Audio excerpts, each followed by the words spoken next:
Well, folks, in today's video, we're going to be working on this really cheap Bachmann F-Unit I picked up at Larkspur Line train store a few weeks ago. As displayed on the side of the locomotive, this thing doesn't run. I don't know exactly what's wrong with it. We tested it out a few weeks ago and it seemed to be shorted for some reason, so I don't entirely know what's going on with this thing, but we'll try to fix it. So let's take it over to the track. I'll show you guys exactly what it's doing right now, and then we'll crack it open and try to find the problem. So we'll just plant this engine on the track and give it some power so I can show you what it's up to. And there's just a couple volts in the track. We already have ridiculously high current draw.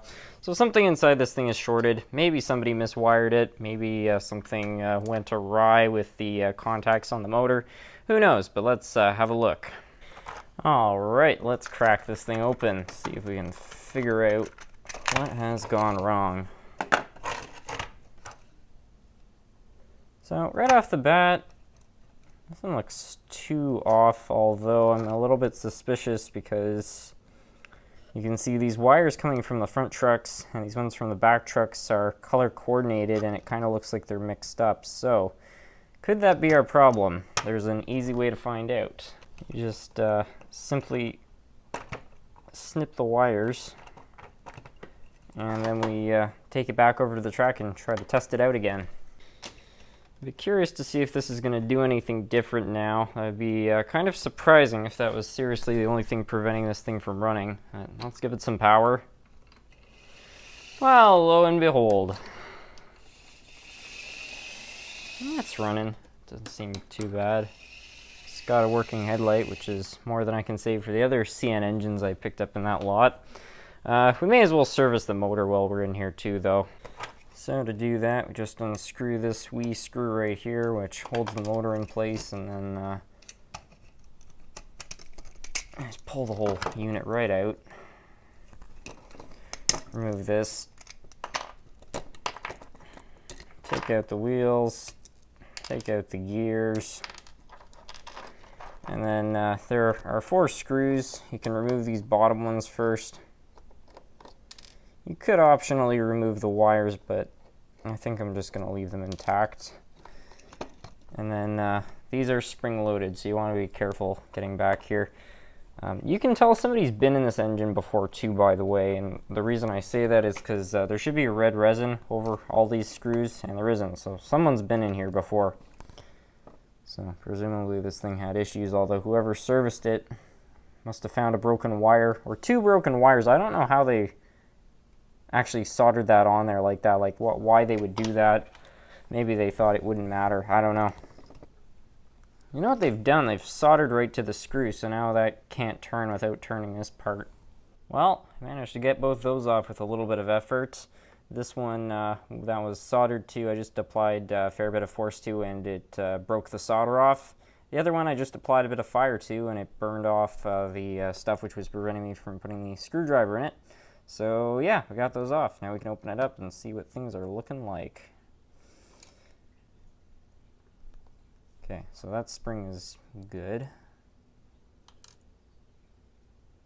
Yeah, that's a good sign. Sometimes when you open this stuff up, the springs are all compressed, usually because the motor is overheated, so it's really good to see that. And the brushes also came out easily, so that's a good indication that this motor is in good condition on the inside.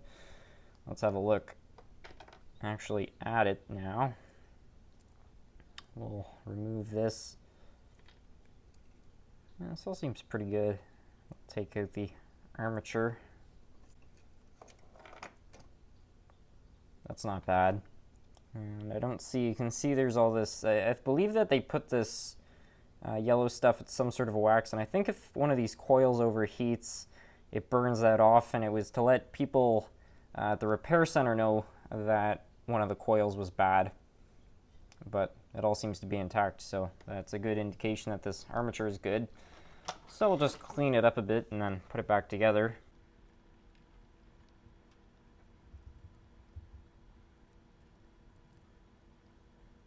It's always important to make sure the gaps on these things are all clean too, but in this case it appears that the fiberglass pencil has gone ahead and cleaned up the gaps for us, so that should all be good. Anyway, for reassembly, I'm just going to put a hardly anything in terms of conductive lubricant in that one bearing, just so it doesn't get on the commutator and burn, which is something that a lot of people do. They put too much lubricant on those, and when it starts burning, it leads to all sorts of different issues. So something that you definitely don't want. And for lubricating, I'm just going to put a little bit of Labelle 106 over all these gears, and then we drop this on it. And that all seems to be turning as it should, so that's good. And then we'll put this part back over here. Actually, before we do that, let's put a coating of oil on this so that that large gear doesn't have any friction against it.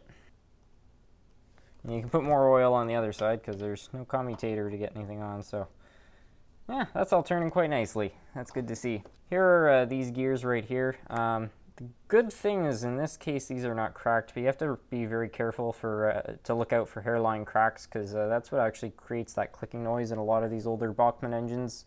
It's a ridiculously common problem, which a lot of these older Bachmann pancake drives suffer from. And see, I'll just put a bit of oil on all these parts, and why not just a little bit across the teeth, just keep those lubricated. Always have a look out to make sure there's no hair or anything wound around any of these parts. Tension all appears to be good on the wipers, so just give those a little bit of oil and close it up. Forgot to put in the 2 screws.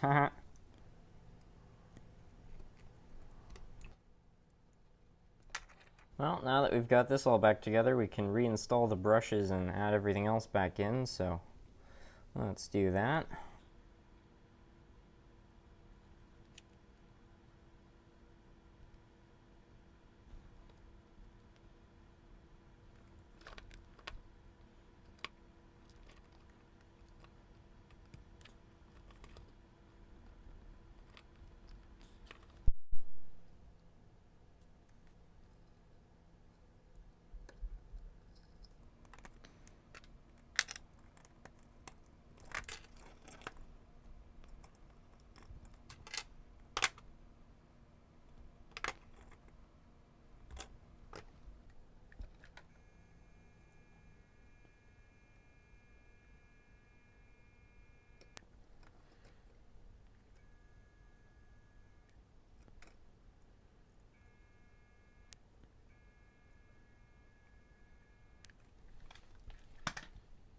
We can at this point reinstall the drive. One thing to keep in mind doing this, however, is that of course the direction of the trucks can affect how this performs, because if you have the conductive side of one wheels for, let's say, the red wire on this side, if you flip the truck around, then it will be on the opposite, so you have to watch for that. So hopefully I've got it right, but there is a chance that will be a problem.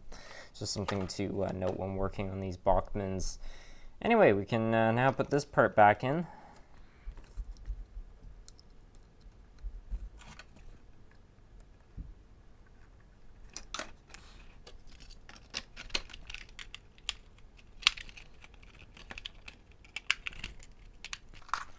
All right. Well, what do all of you out there think? Will it run or will it won't? Yeah, that's what I want to see.